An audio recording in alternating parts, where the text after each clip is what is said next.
मैं तो बहुत वेट कर रहा हूँ सर से ये बात करने के लिए, बिकॉज ये रीजन के बारे में हमने शुरू करी थी बात on the 5th of August, the day when Sheikh Hasina happened. उसी दिन पे कर्नल रैना और मैंने इसके बारे में बात करा था।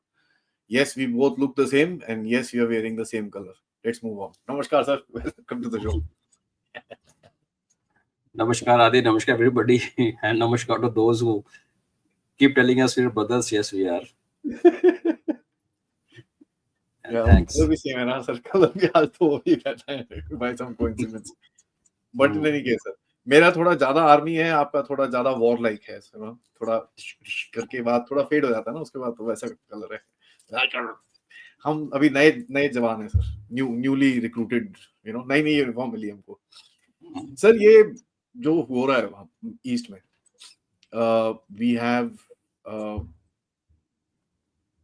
a very interesting situation, very sad, but strategically speaking it's a very interesting situation, क्योंकि यहाँ इसके बारे में हम लोग बोल रहे थे कि ये this is going to be a pain in the ass for some time. Sorry, is this what you were saying, sir? Yeah, PIA, same as Pakistan International Airlines. Yeah, and what you said, you can say PIA.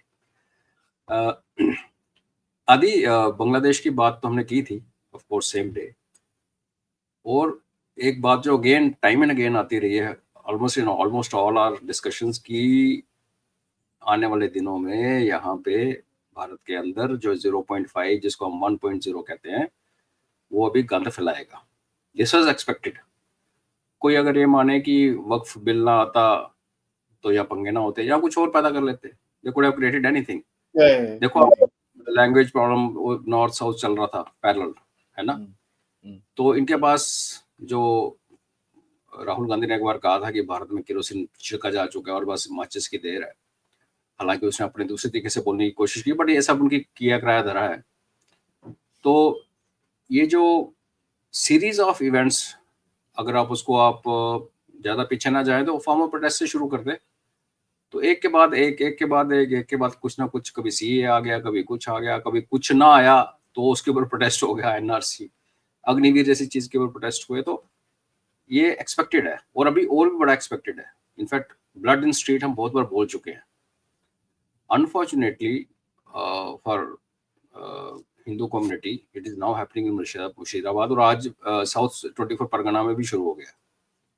So basically जो पूरी border belt है, हालांकि 24 परगना जो south वाला है वो उसमें fence वगैरह तो ठीक लगा हुआ है, but then fence is only one of the things.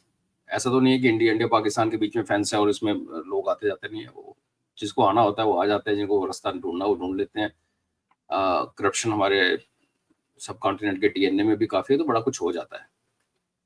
तो like you said sad, but दूसरा तरीका ये देखो कि एक अपॉर्चुनिटी है, बिकॉज देखो कब तक सोओगे, कब तक आप आंख बंद करके बैठे रहोगे। बिकॉज वेस्ट बंगाल में जो हो रहा है, जो आज का नहीं हो रहा, वेस्ट बंगाल में जो हो रहा है ये ऑलमोस्ट जब से ममता आई है, उसने कम्युनिस्ट जब बोला, जब देखो टाटा का जब सिंगूर था ना उस नाम फैक्ट्री का, जो नैनो का शिफ्ट करवाया था, तो एक अपनी रियासत, अपना तरीका, यहाँ ये रूल नहीं चलेगा, यहाँ ये एक्ट लागू नहीं होगा, यहाँ सीबीआई नहीं आएगी, यहाँ ये नहीं होता। जब सुप्रीम कोर्ट कहता है भाई तुम लोगों ने पैसे खा लिए टीचर्स को भर्ती करने में, अब उनको निकालो यहाँ से, तो आधी जजमेंट बोला बिल्कुल ठीक है। आधी जजमेंट जिसमें सुप्रीम कोर्ट ने कहा कि अगर आपको याद होगा जब ये टीचर्स अपॉइंट हुए थे, उसमें कुछ for x number of vacancies जो एडवर्टाइज की गई थी, जो टीचर्स अपॉइंट हुए थे एक्स प्लस समथिंग था, एक्स प्लस वाई। तो ये बड़ा स्ट्रेंज हुआ कि आपने एक्स अपॉइंट पोस्ट निकाली और उनसे ज्यादा भर्ती कर लिए। तो वो भी एक एलिगेशन आया था कि वो जो भर्ती किए गए एक्स्ट्रा, वो कैसे, मतलब एक जगह आप पोस्ट एडवर्टाइज करते हो तो एक प्रोसीजर होता है ना, उसके बाद अगर उसका नंबर चेंज करने हैं, इंक्रीज करने हैं, तो कुछ नहीं हुआ। तो अभी सुप्रीम कोर्ट ने, हमारा मी लॉर्ड्स ने अभी एक हफ्ता पहले बोला कि वो जो है ना इंक्रीज ऑफ वाई नंबर, उसको छोड़ दो। तो Mamata said oh this is very good decision. जब उसने कहा कि सारे टीचरों निकाल के बाहर करो, 25-30 हज़ार जितने आपने लगाए थे, जिनके कितनी 10-12 सर्विस होगी, तो she said I not able. तो एक स्टेट जब ये स्टांस लेना शुरू कर दे, और हम सबको पता है कि जब स्टेट जो स्टांस ले रही थी, साथ साथ में हो क्या रहा था वेस्ट बंगाल के अंदर। एंटी हिंदू टीएमसी ने जो किया है, स्पेशली इस डिकेड में 2020 के बाद, और फिर कई लोगों ने उसको पॉलिटिक्स के साथ जोड़ा कि देखो जी बीजेपी को सीट ज़्यादा मिल गई थी 2019 में और 2021 में उम्मीद थी आने की, ऑफ कोर्स वो भी एक इशू था, लेकिन एक पॉलिटिक्स ऑफ वायलेंस ममता ने यूज की। और हम सबको पता है, let's not fool ourselves by saying anything else, अगर आपको वायलेंस करना है तो एक कम्युनिटी है जिसको आप स्ट्रीट पे ला सकते हो और वो वायलेंस करते हैं, जो हमारे मुस्लिम है। आप देखो, हम जितना मर्जी गंगा जमुना जो भी है वो तो इट्स ऑल इन्वेंशन, लाइक कश्मीरियत, ये फैक्ट है। तो किसी ने दंगे कराने हैं आज देश के अंदर, तो आपने जाके 2-4 मुल्ले काबू करने हैं, उन 2-4 मुल्लों ने फ्राइडे को कुछ बोलना है, उसके बाद लोग पत्थर पे आ जाएंगे, तलवारबाजी पे आ जाएंगे, आगजनी पे आ जाएंगे, और उनको पूछे कोई गलती से कि आप कर क्या रहे हो तो उनको पता नहीं होता। इसकी वीडियो भी CAA टाइम पे घूमे, और आज WTF जो बिल है उसके ऊपर भी लोगों ने पूछा कि क्यों आए हो, हमारा मजहब खतरे में, हमारी जमीनें लिए जा रहे हैं। बोला है क्या है उस एक्ट के अंदर, उस बिल के अंदर है क्या? कहते वो नहीं पता। तो ऐसे जो जिसको हमारे प्रधानमंत्री ने भी अभी पंचर पंचर का बोल दिया लोगों को, और थोड़ी सी जलन हो जाएगी, बट फैक्ट है। somebody has to get up one day and say कि this is a fact। he तो said it Mamata, very clearly।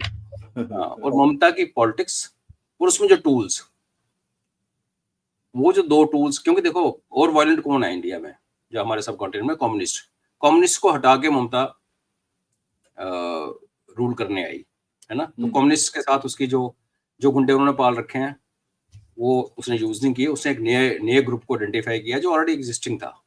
और फिर आपके बगल में बांग्लादेश है, बांग्लादेश बॉर्डर खुला हुआ था, जब बॉर्डर लगाने की कोशिश की, फेंस लगाने की कोशिश की, तो ममता बनर्जी गवर्नमेंट ने ही मना कर दिया कि जगह जमीन देने से। जब बॉर्डर सेटल किया, जो अनक्लेव्स थे इधर साइड ऑफ बॉर्डर, और मोदी साहब ने और हसीना ने इतने सालों के बाद, ऑलमोस्ट 70 ईयर्स के बाद, उन गांव वालों को ये पता चला कि वो हैं किधर, इधर हैं कि उधर हैं, वो जब किया तो ममता बनर्जी हैड प्रॉब्लम। तीसरा वाटर के ऊपर जब प्रॉब्लम वो बात शुरू हुई थी एग्रीमेंट, तब Mamata Banerjee had a problem.